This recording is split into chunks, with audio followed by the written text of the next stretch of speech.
Hello बच्चों। आज की इस वीडियो में हम लोग स्टार्ट कर रहे हैं जेईई मेन 2026 के जनवरी सेशन में आए हुए लिमिट चैप्टर के क्वेश्चंस, जिसका पहला सवाल है a function f from r to 0 to infinity be a twice differentiable function such that f of 3 is equals to 18 f dash 3 0 दिया है, f डबल डैश 3 हमें 4 दिया है, तो लिमिट का वैल्यू क्या होगा। ठीक है, तो देखो सबसे पहले तो हमें ये दिख रहा है कि जो लिमिट में log of f of 2 plus x upon F of 3 की पावर, ये जो पावर है ये log के आगे आ जाती है बाय प्रॉपर्टी ऑफ लोगरिथम। तो इसे हम लोग लिख सकते हैं limit x tends to 1 18 upon x minus 1 का होल स्क्वायर और log ऑफ, अच्छा log और बेस की है तो उसे हम ln भी लिख सकते हैं, नेचुरल log, और ये हो जाएगा f of 2 plus x upon F of 3। ठीक है, log की प्रॉपर्टी हमने यूज करी। इसके बाद हम लोग देखते हैं कि कौन सा फॉर्म बन रहा है। तो कौन सा फॉर्म बन रहा है उसके लिए हमें x को 1 पुट करना पड़ेगा। जैसे x को 1 पुट करेंगे यहाँ पर तो ये बनेगा f ऑफ 3, f ऑफ 3 और नीचे भी f ऑफ 3, इससे कैंसिल हो जाएगा। तो log के अंदर कितना बना 1, ln 1 इज 0 और डिनोमिनेटर में है x माइनस 1 का होल स्क्वायर और x 1 जाएगा तो ये भी 0। तो बेसिकली ये बन रहा है 0 बाय 0 का फॉर्म, 0 बाय 0। तो सबसे अच्छा तरीका होता है LH रूल लगाना। तो LH रूल लगाया तो limit x tends to 1, 18 constant है इसको यही रखा, log ln का जो डेरिवेटिव होता है वो जाएगा 1 upon f of 2 plus x upon f of 3 और फिर अंदर ये जो फंक्शन है इसका डेरिवेटिव, तो ये हो जाएगा 1 by f of 3 f dash of 2 plus x और फिर 2 प्लस एक्स का हो जाएगा 1 अपॉन, नीचे दिया हुआ है x माइनस 1 तो इसका हो जाएगा x 2 टाइम्स x माइनस 1। ठीक है, x माइनस 1 का स्क्वायर तो पावर 1 हो जाएगी। ठीक है, फिर से चेक करते हैं कि कौन सा फॉर्म बन रहा है। इसमें एक चीज ये कर सकते हैं हम लोग कि f ऑफ 3 से f ऑफ 3 कैंसिल हो रहा है। ठीक है, और एज x टेंड्स टू 1 आप देख सकते हो ये जो f ऑफ 2 प्लस x है ये किसके बराबर हो रहा है, f ऑफ 3 के बराबर। f ऑफ 3 का वैल्यू हमें गिवन है कितना है 18। ठीक है, इसका मतलब ये लिखा हुआ है 18 और ऊपर भी 18 तो ये इससे कैंसिल हो गया, तो ये 18 इस वाले 18 से कैंसिल। तो लिमिट क्या बनाएंगे, limit x tends to 1 f dash of 2 plus x ऊपर की तरफ और नीचे बन रहा है 2 इंटू एक्स माइनस 1। ठीक है, ये हमारे पास बचता है। फिर से x को हमने 1 रखा तो ये बनेगा f dash 3, f dash 3 given है कितना है 0, तो ऊपर तो बन रहा है 0 और नीचे भी क्लियरली 0 बन रहा है, तो अगेन 0 बाय 0 का फॉर्म। फिर से LH रूल लगाया तो limit x tends to 1, LH rule मतलब डिफरेंशिएट किया, तो ऊपर वाले का तो हो जाएगा f double dash 2 plus x और 2 प्लस एक्स का डेरिवेटिव 1 अपॉन नीचे आएगा सिर्फ और सिर्फ। तो इस बार देखो फिर से हमने क्या किया, इंडिटरमिनेट फॉर्म चेक करना है तो नीचे तो 2 आ रहा है, नीचे से तो कुछ दिक्कत नहीं है। x को जैसे बन हम ऊपर पुट कर रहे हैं तो ये बन रहा है f double dash 3, f double dash 3 का वैल्यू हमें दिया हुआ है 4। तो इसका मतलब ये हुआ कि ये बन गया f double dash 3 by 2 which is 4 by 2 is equals to 2। ये इसका आंसर है। ये इसको करने का एक तरीका हो गया। ठीक है, तो ऑप्शन नंबर 3 इसका सही आंसर है। इसका दूसरा तरीका क्या है, आप इसको ऐसे समझो कि ये लिखा हुआ है और limit x tends to 1 ln f of 2 plus x upon f of 3 और इसकी पावर है 18 अपॉन x माइनस 1 का होल स्क्वायर। ये हमारे पास क्वेश्चन है। अब देखो अगर मैं इस लिमिट को log के अंदर ले जाऊं, पहला सवाल तो ये कि क्या हम ऐसे लिमिट को अंदर ले जा सकते हैं। तो दो चीजें होनी चाहिए कि कोई भी फंक्शन है ना, यहाँ पर हम लोग ऐसे लिख सकते हैं कि मान लिया फंक्शन लिखा हुआ है f ऑफ gx और उस पर कोई लिमिट लगी है, limit x tends to a, तो लिमिट को क्या मैं सीधा gx पे अप्लाई कर सकता हूँ f के अंदर जाके। तो f यहाँ पर आउटर फंक्शन हो गया, gx इनर फंक्शन। तो इसी तरह से क्या मैं log के अंदर जाकर इस इनर फंक्शन पे सीधा लिमिट अप्लाई कर सकता हूँ क्या। तो कब कर सकते हैं, जब हमारा f क्या होना चाहिए, कॉन्टिन्यूअस होना चाहिए। दूसरी बात, ये जो gx है इसका लिमिट एग्जिस्ट करना चाहिए as x tends to a। अगर ये दो चीजें हो रही है तो हम लिमिट को अंदर ले जा सकते हैं। ठीक है, तो यहाँ पर हम लोग देखते हैं हमारा जो गिवन क्वेश्चन है उसमें ln function is continuous, continuous at point x बराबर a। तो यहाँ पर x 1 पे जा रहा है तो 1 पर क्या लिमिट ln जो है कंटिन्यूस फंक्शन है, हाँ कंटिन्यूस है। तो मैंने इस अपने क्वेश्चन को ऐसे लिख दिया कि this is equals to limit, limit नहीं, लोग बाहर आ जाएगा ln, और लिमिट अंदर ले गए, लिमिट x टेंड्स टू 1, ये हो जाएगा f of 2 plus x upon f of 3, और इस पूरे की पावर हो गई 18 अपॉन x माइनस 1 का होल स्क्वायर। इस तरह से अब आप ध्यान से देख सकते हो, जैसे ही हमने x को 1 पुट किया तो ये हो जाएगा 1, और ये जा रहा है पूरा इनफाइनाइट, तो हो जाएगा 1 की पावर इनफाइनाइट। तो 1 की पावर इनफाइनाइट को भी हम लोग सोल्व कर सकते हैं, तो इस तरीके से इसको सोल्व कर सकते हैं, दूसरे तरीके से 1 की पावर इनफाइनाइट वाले से। ठीक है, तो ये सेम आंसर हमें मिल जाएगा 2। ओके, तो नेक्स्ट क्वेश्चन देखते हैं हम लोग लिमिट का। लेट बॉक्स ऑफ, ये जो होता है ग्रेटेस्ट इंटीजर फंक्शन होता है, इसे हम बॉक्स ऑफ एक्स भी बोलते हैं, greatest integer function, and F X is equals to, हमें दिया हुआ है limit n tends to infinite 1 upon n cube, और summation k starts from 1 to n box of k square upon 3 raise to power x।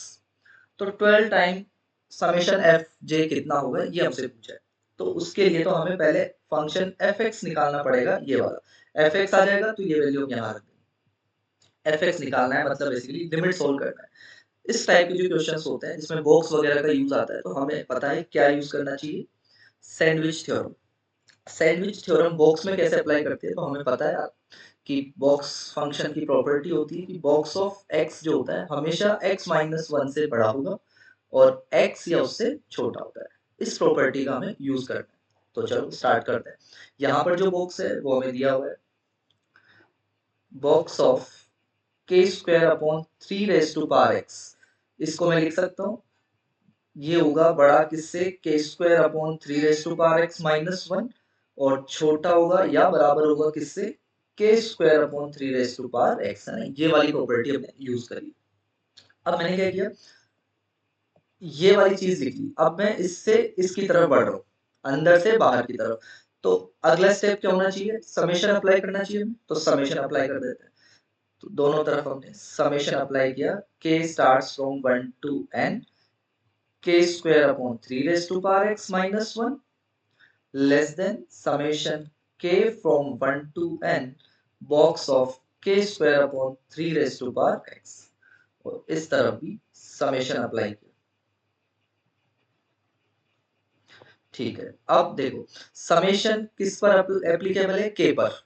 तो 3 raise to power x तो summation से बाहर आ जाएगा, तो इसको मैं लिख सकता हूँ 1 upon 3 raise to power x। अंदर क्या बनेगा, 1 square plus 2 square up to n square, और माइनस 1 है तो माइनस 1 कितनी बार आएगा, when k is equal to 1 तब भी minus 1, when k is equal to 2 तब भी माइनस 1, तो टोटल n टाइम्स आएगा। तो इसको हमने लिख दिया माइनस n, क्योंकि minus one minus one minus one N times आ रहा है तो माइनस एन हो गया। Summation K from 1 to n box of K square upon 3 raise to power x, और यहाँ पर भी सेम चीज बनेगा, 1 upon 3 raise to power x बाहर आ जाएगा, और अंदर बनेगा 1 square plus 2 square up to n square, up to n square.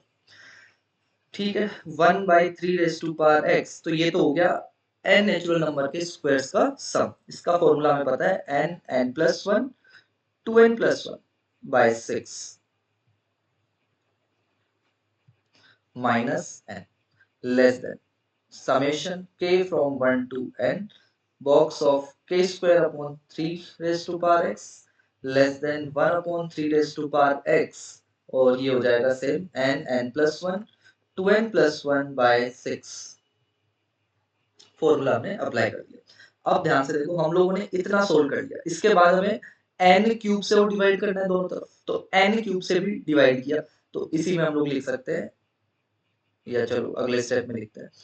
ये हो गया n n plus 1 2n plus 1, और नीचे आया 3 raise to power x into 6 into n cube, ये n क्यूब से डिवाइड किया है वो वाला n cube, minus n upon n cube less than, ये हो जाएगा 1 upon n cube summation k from 1 to n box of k square upon 3 raise to power x, और इसे भी हमने सेम तरीके से लिखा n n plus 1 2n plus 1 by 6 या 3 raised to power x into 6 into n cube जिसे हमने डिवाइड किया। ठीक है, इतना करने के बाद हमने n क्यूब से डिवाइड किया। अगला स्टेप क्या है, लिमिट अप्लाई करनी है, limit n tends to infinity. तो अप्लाई करते हैं।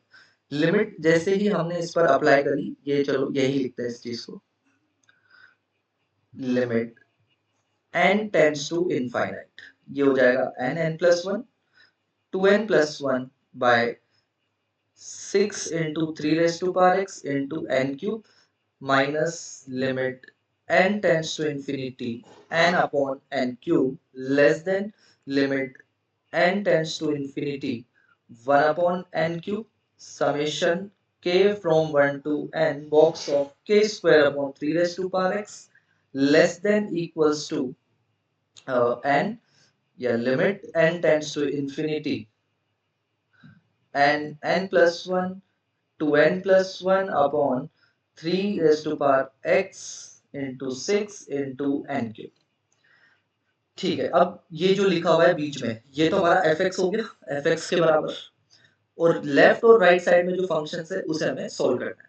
अब ध्यान से देखो, as limit n tends to infinity, ये जो ऊपर लिखा हुआ फंक्शन है ये पोलिनोमियल है इन n ऑफ डिग्री 3, क्योंकि n यहाँ से, एक n यहाँ से और एक n यहाँ से जब मल्टीप्लाई होगा तो ये तो क्यूबिक पोलिनोमियल है n में, और जो नीचे लिखा हुआ नंबर है ये भी क्यूबिक पोलिनोमियल है n में। अच्छा, ये तो n पर लिमिट एप्लीकेबल है, तो ये इन दोनों का कोई रोल नहीं है, 6 का और 3 की पावर x का कोई रोल नहीं है, इसे आप चाहो तो लिमिट से बाहर भी निकाल सकते हो। तो सिर्फ और सिर्फ हमें लिमिट इस पर एप्लीकेबल करनी है, इस पर लिमिट अप्लाई की हमने, तो क्या मिलेगा हमें, इसको बाहर निकाला 6 into 3 raised to power x।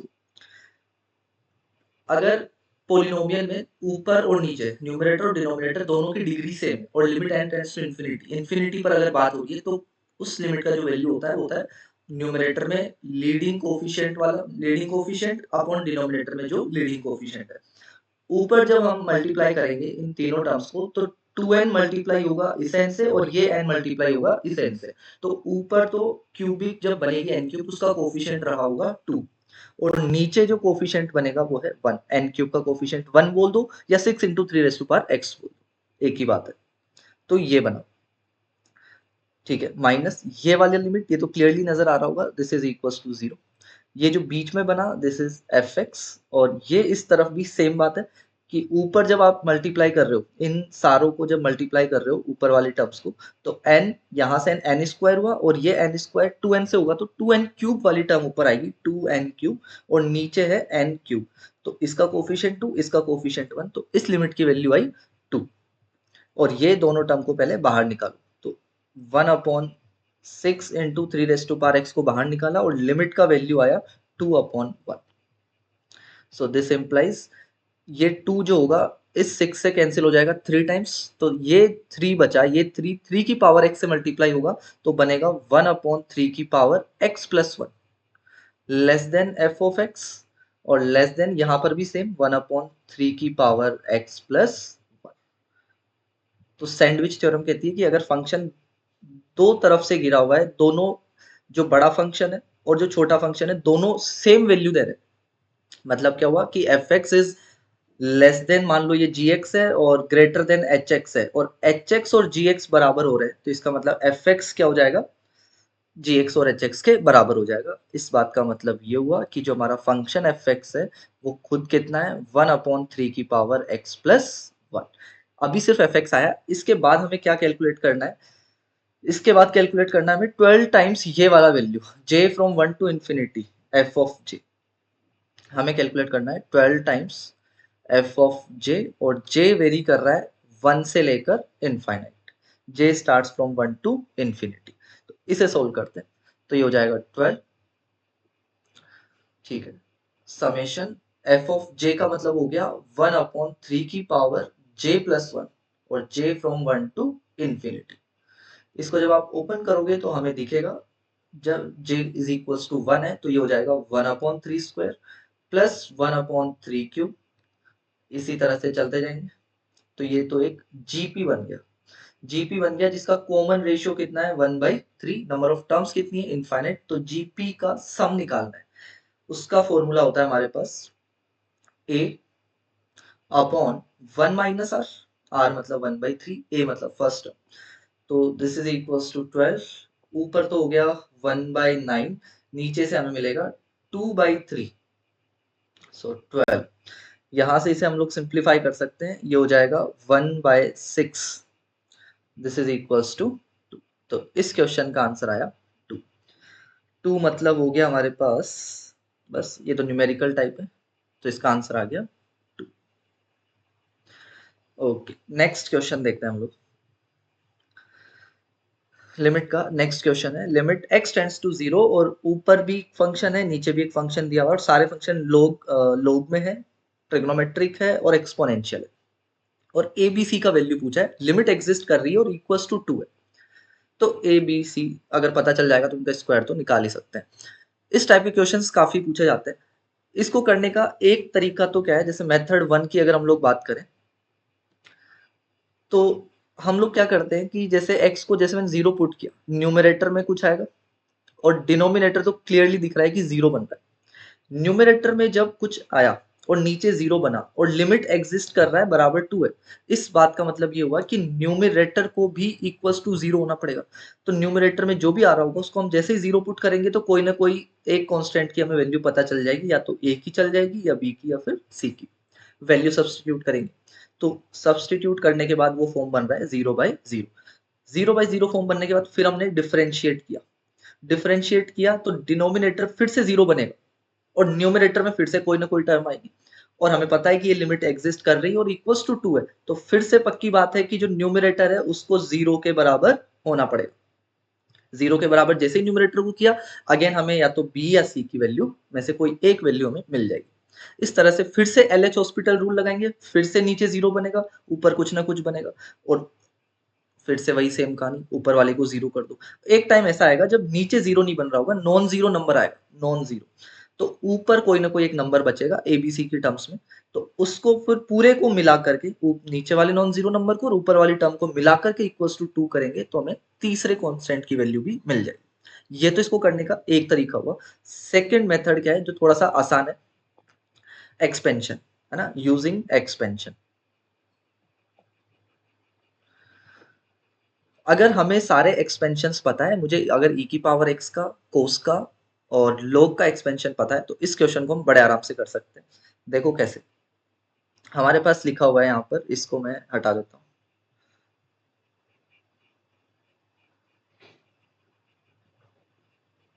Second method, मैंने क्या किया, एक्सपेंशन ओपन किया, ये लिखा हुआ है limit x tends to 0, e की पावर a-1x का एक्सपेंशन होता है 1 प्लस x, अब x की जगह a-1x आएगा, तो ये लिख दिया मैंने a-1x plus x square by 2 factorial, तो हो जाएगा a-1 का square x square upon 2 factorial, और ये ऐसे ही चलता जाएगा। फिर मैंने लिखा 2 कोस का एक्सपेंशन, अब कोस एक्स नहीं, कोस ऑफ बी एक्स है, तो इसका एक्सपेंशन हो जाएगा 1 माइनस एक्स स्क्वायर नहीं, बी एक्स का होल स्क्वायर, तो b square x square upon 2 factorial, फिर प्लस एक्स की पावर 4 वाली टर्म आएगी, तो इस तरह से ये भी चलता जाएगा, प्लस c-2, e की पावर माइनस एक्स का एक्सपेंशन होता है 1 minus x plus x square by 2 factorial, और ये भी ऐसे ही चलता जाएगा,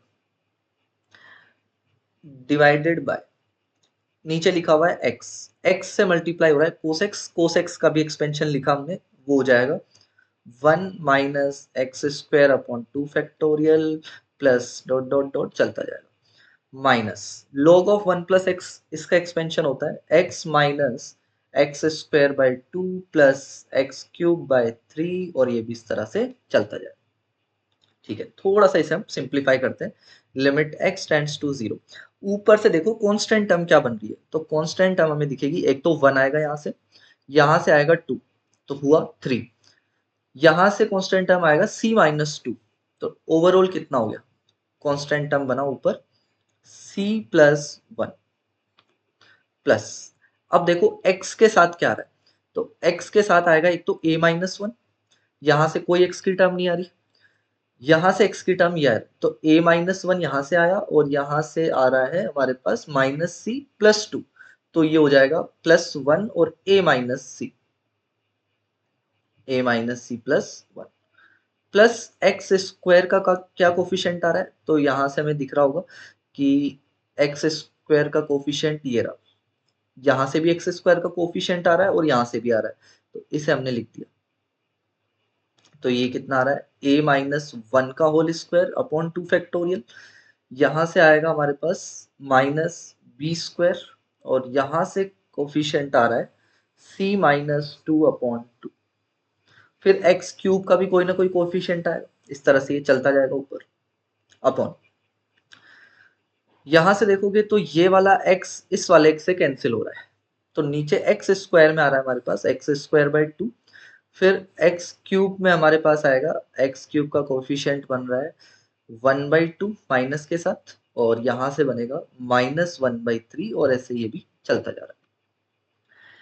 अब आप ध्यान से देखो, डिनोमिनेटर में क्या हो रहा है, एक्स स्क्वायर से टर्म्स स्टार्ट है, एक्स स्क्वायर इसमें भी है, एक्स स्क्वायर अगली टर्म में भी आ रही है, तो सब में से एक्स स्क्वायर कॉमन ले लो और एक्स स्क्वायर से डिवाइड कर दो। तो जब एक्स स्क्वायर से हमने डिवाइड किया तो ऊपर तो बनेगा c+1/x² और a-c+1/x, एक्स स्क्वायर से इसको डिवाइड करेंगे तो मिलेगा a-1 का whole square upon 2 -b² plus c-2/2, और फिर आगे बनेगा x इंटू कुछ कोई ना कोई कोएफिशिएंट और ऐसे ही चलता जाएगा। ठीक है, डिनोमिनेटर में कितना आ रहा है, 1/2 प्लस x -1/2 -1/3 और प्लस x² कोई ना कोई कोएफिशिएंट, और ये भी ऐसे ही चलता जा रहा है। ठीक है, अच्छा ये जो लिमिट है ये एग्जिस्ट कर रही है और ये लिमिट इक्वल्स टू 2 है। इस बात का मतलब क्या हुआ, अब तुम ध्यान से देखो, जैसे ही मैंने x को 0 पुट किया लिमिट में, तो ये वाली टर्म डिफाइन नहीं हो रही है, ये वाली भी डिफाइन नहीं हो रही है, क्योंकि 1/0 बन रहा है, लेकिन यहाँ तो कोई x की टर्म नहीं है, तो एज इट इज रहेगा। इसके आगे के सारे टर्म 0 हो रहे हैं, जैसे ही x को 0 पुट कर रहा हूँ इसके आगे के सारे टर्म 0 हो रहे हैं, इवन डिनोमिनेटर में भी इसके आगे के सारे टर्म 0 है। तो जो लिमिट x टेंड्स टू 0 जब मैं पुट कर रहा हूँ, तो दिक्कत सिर्फ और सिर्फ कहाँ हो रही है कि ये दो टर्म डिफाइन नहीं हो रहे, जबकि डिफाइन होने चाहिए। क्यों होने चाहिए, क्योंकि हमारी लिमिट एग्जिस्ट कर रही है और इक्वल्स टू 2, तो इसीलिए अगर लिमिट एग्जिस्ट कर रही है तो ऐसी कोई टर्म हमारे पास होनी ही नहीं चाहिए, ये टर्म हमारे पास नहीं होनी चाहिए। ये दो टर्म्स कब नहीं होगी, जब c+1 होगा ही नहीं, मतलब c+1 का वैल्यू 0 हो जाएगा। सो दिस इंप्लाइज c+1 होना ही नहीं चाहिए, 0 के बराबर कर दो। एंड ये वाली टर्म भी डिफाइन नहीं हो रही है, क्योंकि डिनोमिनेटर में x है, तो इसका मतलब a-c+1 वाली टर्म भी नहीं होनी चाहिए, तो इसको भी 0 के बराबर होना चाहिए। a-c+1 it should be equals to 0। अगर ये 0 हुआ और ये आगे वाले सारे टर्म 0 है, तो ये जो बचा हुआ पार्ट हमें दिख रहा है यही इक्वल्स टू 2 होना चाहिए, लिमिट के बराबर, क्योंकि इसके अलावा फिर बचा ही क्या है ना। तो ये जो बचा हुआ पार्ट है a-2 का whole square by 2 -b² plus c-2/2 upon 1/2, it should be equals to 2, limit के बराबर जो है।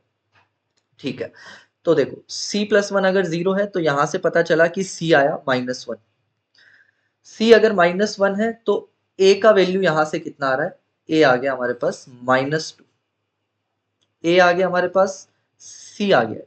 तो दोनों वैल्यूज अगर मैं यहां रखूं तो मेरे को b का वैल्यू मिल जाएगा, तो यहां रखते हैं -2, a का वैल्यू है -2, यहां रखेंगे तो आएगा -3 का स्क्वायर 9/2 -b², c का वैल्यू -1 है तो ये हो जाएगा -3/2, और ये जो 1/2 है ये इस तरफ जाके हो जाएगा 1 राइट साइड। ठीक है, तो b² ये कितना आ रहा है 9/2 और -3/2 6/2 मतलब 3, तो ये हुआ 3 - b² is equals to 1, so this implies b² का वैल्यू आ गया 2। हमसे क्या पूछा है, हमसे पूछा है a² plus b² plus c² कितना होगा, तो a हमारे पास कितना आया था -2, तो उसका स्क्वायर हो गया 4, b² सीधा सीधा आ रहा है 2, और c आया था -1 तो उसका स्क्वायर +1, तो इसीलिए दिस इज इक्वल्स टू 7। इसका आंसर आया 7, ऑप्शन नंबर 3। चाहो तो आप इसे LH रूल से भी कर सकते हैं बिना एक्सपेंशन के, कि डिफरेंशिएट करते जाओ, न्यूमरेटर को इक्वल टू 0 कर दो। जैसे ही डिनोमिनेटर नॉन जीरो आया तो ऊपर जो भी बन रहा होगा उस पूरे को मिला के इक्वल टू 2 कर देंगे, तो वहां से हमें तीनों कोफिशिएंट कॉन्स्टेंट्स मिल जाएंगे। ठीक है, इसके बाद नेक्स्ट क्वेश्चन है लिमिट का, और last question. Limit x tends to 0, log के अंदर सेक दिया हुआ है। तो सबसे पहले एक बार हम लोग चेक करते हैं कि कौन सा इनडिटर्मिनेट फॉर्म बन रहा है। तो आप ध्यान से देखो, x 0 पर जा रहा है तो ex भी 0 पर जाएगा। सेक के अंदर 0 कितना हो जाएगा, सेक 0 1। सेक e स्क्वायर x ये भी 1 हो जाएगा, सारे के सारे नंबर 1 हो जाएंगे, तो log के अंदर आया 1 विच इज 0 अपॉन, नीचे देखो e स्क्वायर बन रहा है और यहां से cos ऑफ 0 1, तो माइनस e स्क्वायर, तो 0 बाय 0 का फॉर्म बन रहा है, 0 बाय 0। तो LH रूल लगा देते हैं। LH रूल लगाने के लिए सबसे पहले हम थोड़ा सा इसको ओपन करते हैं, log को ओपन किया ऊपर से, तो ये बन रहा है, देखो क्या प्रॉपर्टी होती है, log a इंटू बी किसके बराबर, log a plus log b। तो इसे हमने लिख दिया ln sec of ex plus ln sec of e square x। इसी तरह से ये लोग चलता जाएगा, ln sec ऑफ e की पावर 10x। डिनोमिनेटर में, अच्छा डिनोमिनेटर को और सिंप्लीफाई कर सकते हैं हम लोग, अगर मैं ई स्क्वायर कॉमन लूं तो हमें दिखेगा कितना, 1 माइनस ई की पावर 2 कोस एक्स माइनस 2, ई की पावर 2 कोस एक्स माइनस 2। एक बार नीचे वाली लिमिट को हम लोग अलग से सोल्व करते हैं। इसको ध्यान से देखो, limit x tends to 0, 1 minus E की पावर 2 कोस 2x माइनस 2। इसको एक बार ध्यान से देखो, जैसे ही x 0 पर जा रहा है तो ये कितना जा रहा है, 0 पर जा रहा है, पूरा पावर e का पावर 0 पे जा रहा है। अगर मैं इसको डिवाइड कर दूं सेम नंबर से, ये 2x नहीं है, cos ऑफ x है, cos ऑफ x माइनस 2, इसी से मैंने इसको डिवाइड किया। अब डिवाइड किया है तो मल्टीप्लाई भी करना पड़ेगा, तो 2 cos x माइनस 2 से मल्टीप्लाई भी किया। इससे देखो फायदा क्या है कि ये जो पूरा नंबर है ये फॉर्मूला बन गया। कौन सा फॉर्मूला होता है ये, कि limit x tends to 0, e की power x minus 1 upon x, और ये जो पावर है ये 0 पर जाना चाहिए, तो इसका वैल्यू हो जाता है +1। लेकिन यहाँ पर क्या है, ये जो पावर है 0 पे जा रहा है, लेकिन e की पावर x माइनस 1 टाइप का नहीं है, ये 1 माइनस e की पावर x बाई x लिखा हुआ है। तो लिमिट +1 ना होकर लिमिट कितनी हो जाएगी, -1। तो इसका यूज करके हम लोग इसे लिख रहे हैं, लिमिट x टेंड्स टू 0, इस पूरे का वैल्यू हुआ -1।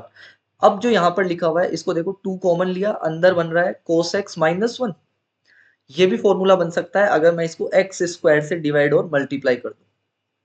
ठीक है, इसको ध्यान से देखो, ये क्या फॉर्मूला होता है, limit as x tends to 0, 0 by 0 का फॉर्म बन रहा है। इसका सीधा सीधा फॉर्मूला होता है कि this is equal to -half. इस लिमिट का वैल्यू -हाफ होता है, तो -हाफ लिमिट का वैल्यू रखा, तो ये पूरा जो नंबर आया ये आया, लिमिट x टेंड्स टू 0, ये हाफ से 2 कैंसिल हुआ, सिर्फ और सिर्फ x स्क्वायर आया, x स्क्वायर। मतलब इस पूरे को सोल्व करके मैं इसकी जगह रख रहा हूँ सिर्फ और सिर्फ x स्क्वायर। तो क्या ये बन रहा है, ये बनेगा अब, now limit x tends to 0, ये बन रहा है ln sec of ex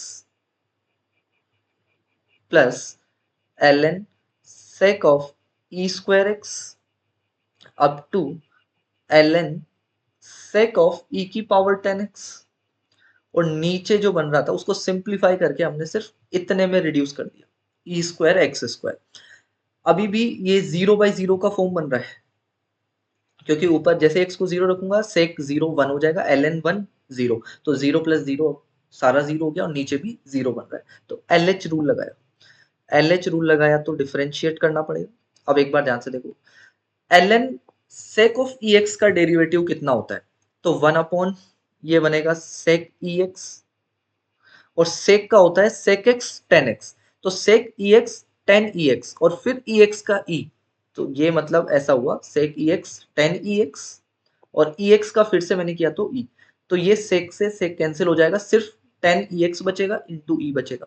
similarly जब नेक्स्ट वाले टर्म का मैं डिफरेंशिएट करूंगा तो क्या होगा, ln का हो जाएगा 1/sec e स्क्वायर एक्स, सेक का फिर sec x tan x, तो एक सेक कट जाएगा, 10 बचेगा और e स्क्वायर एक्स का e स्क्वायर आ जाएगा। तो इसीलिए इसको हम लोग सीधा लिख सकते हैं, this is equals to e into 10x 10ex plus next term का बनेगा e square 10 of e square x up to ये हो जाएगा e स्क्वायर 10 ऑफ e की पावर 10x। ये हमने इसको डिफरेंशिएट कर दिया और डिनोमिनेटर को डिफरेंशिएट करेंगे तो 2 into E square x, 2 into E square x. अब ध्यान से देखो इस चीज को, 10 के अंदर x की पावर 1 दिख रही है और लेकिन साथ में जो कांस्टेंट है वो चेंज हो रहा है। कांस्टेंट को तो हम लोग बैलेंस कर सकते हैं, कांस्टेंट को बैलेंस कर सकते हैं क्योंकि पावर x की जो है वो 1 है, डिनोमिनेटर में भी x की पावर 1 दिखाई दे रही है। तो हमने क्या किया, इसको अलग से डिवाइड कर दिया सब में, x टेंड्स टू 0, तो ये बन रहा है। पहली वाली टर्म को डिवाइड किया तो मिलेगा, अच्छा ये जो 1/2 दिख रहा है इसको बाहर निकाला, 1/2 को बाहर निकाला तो ये बना 10ex upon ex plus 10e square x upon कितना हो जाएगा, only x plus next term क्या होनी चाहिए, 10e क्यूब एक्स अपॉन, अच्छा साथ में e होगा यहाँ पर और ये हो जाएगा x ओनली। ठीक, नेक्स्ट टर्म क्या होनी चाहिए यहाँ पर, ये हो जाएगा e cube 10e cube x और नीचे कितना है e स्क्वायर एक्स, तो एक e यहाँ पर बचेगा। इसी तरह से लास्ट में हमारे पास बचेगा कितना, अच्छा यहाँ पर ये e की पावर 2 नहीं है, e की पावर 10 है ये वाला चीज, तो ये हो जाएगा e की पावर 8 10 ऑफ e की पावर 10x अपॉन x। ठीक है, इस लिमिट को हमें अब सॉल्व करना है तो एक बार 1/2 लिखा, लिमिट x टेंड्स टू 0, इस लिमिट का value is equals to 1 plus, अब एक बार इस लिमिट को देखते हैं किस चीज की नीड है, ई स्क्वायर की, तो ई स्क्वायर से डिवाइड और मल्टीप्लाई किया क्योंकि 10 के अंदर जो नंबर है वही सेम नंबर नीचे होना चाहिए, तो ये पूरा लिमिट इक्वल्स टू 1 हो जाएगा।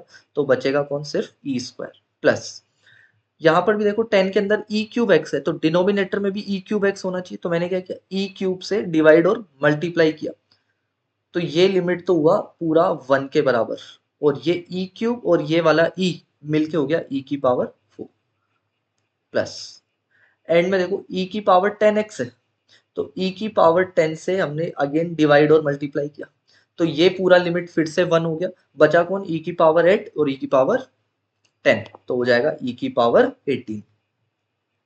ठीक है, तो अब दिख गया होगा ये तो एक जीपी बन रहा है। अच्छा लिमिट तो हमने अप्लाई कर ही दी है तो इसको लिखने की अब जरूरत नहीं, ये जीपी बन रहा है और जीपी में नंबर ऑफ टर्म्स कितने दिख रहे हैं, 10, नंबर ऑफ टर्म्स है 10, तो जीपी के सम का फॉर्मूला लगाते हैं, क्या होता है, ए आर की पावर एन, आर मतलब यहाँ पर ई स्क्वायर है, इसकी power n number of terms -1 upon r -1, तो ये कितना हो जाएगा 1/2, ऊपर बन रहा है e की पावर 20 -1 और नीचे बन रहा है ये e स्क्वायर -1, तो ये इसका आंसर है और इस हिसाब से जो ऑप्शन होना चाहिए वो है ऑप्शन नंबर सी 3, ये इसका करेक्ट आंसर।